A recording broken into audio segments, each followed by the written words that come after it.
ரொம்ப எலாபரேட்டான ரொம்ப டீட்டெயிலான அலசி ஆராயப்பட்ட ஒரு தீர்ப்பு. இது ஒரு பெரிய ஆறுதல் அளிக்கக்கூடிய நீதிமன்றம், ஒரு சாமானிய மனிதனின் கடைசி புகலிடம் நீதிமன்றம் அப்படிங்கிறதுக்கான இன்னொரு வாய்ப்பாக நீதியரசர் ஸ்ரீமதி அவர்கள் இந்த தீர்ப்பை வழங்கியிருக்கிறாங்க.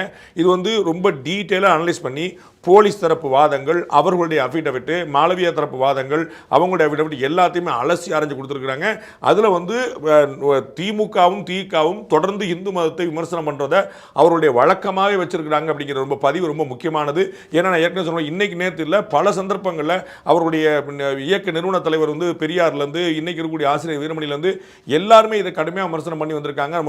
ஒரு படி கீழே போய் இறங்கி விமர்சனம் பண்ணியிருக்காங்க. பிலோ த பெல்ட் கிக் பண்ண சொல்லுவாங்கல்ல, அந்த மாதிரி இந்து மதத்தை கடுமையாக விமர்சனம் பண்ணியிருக்காங்க. இந்து கடவுள்களை ரொம்ப இழிவுபடுத்திருக்காங்க, இந்து புராணங்களை ரொம்ப இழிவுபடுத்திருக்காங்க. கண்கூடா நம்ம பார்க்குறோம்.